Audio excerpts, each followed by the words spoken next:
Well, Nebraska will close their regular season against Minnesota on Sunday and then head to the Big Ten tournament, which is kind of a clean slate after you turn the page on that regular season. Obviously, one of the worst seasons in Nebraska basketball history, to say the least.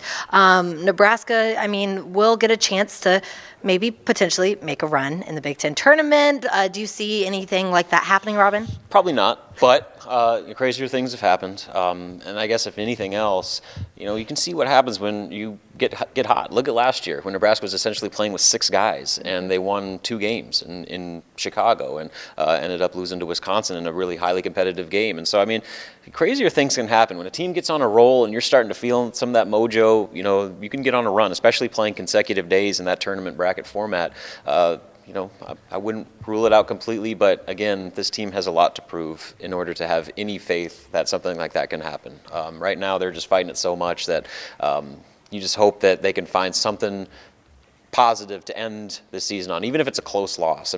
Just find a way to be competitive, continue to fight on through Indianapolis, and if you're able to string together a couple wins or two, then great. But I think long term, you're just trying to continue to finish this thing out strong, regardless of the outcome of games. Yeah, not only just finishing this thing out strong, but big picture, looking back at the season, looking ahead. Finally being able to turn the page on this season. What are you and Nebraska fans most looking forward to for next year? Well, obviously, next year's roster is going to look completely different with the 3 sit-out transfers, the 2 junior college additions, Kobe King, the transfer from Wisconsin coming in, and whatever else they potentially add with potential attrition that could happen at the end of the year.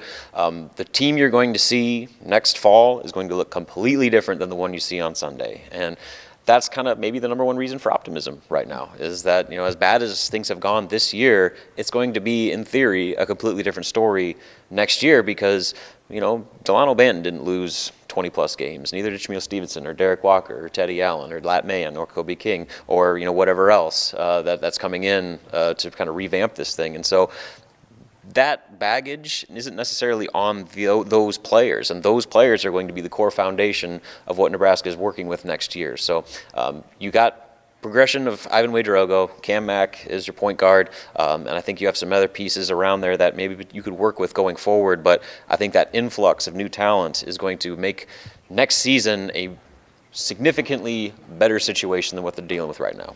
All right, I think everybody is indeed ready for that clean slate, especially after this past season, but I guess we'll see what happens in Indianapolis. For now, that's all we have for you today. For Robin Washut and HuskerOnline.com, I'm Grace Harmon.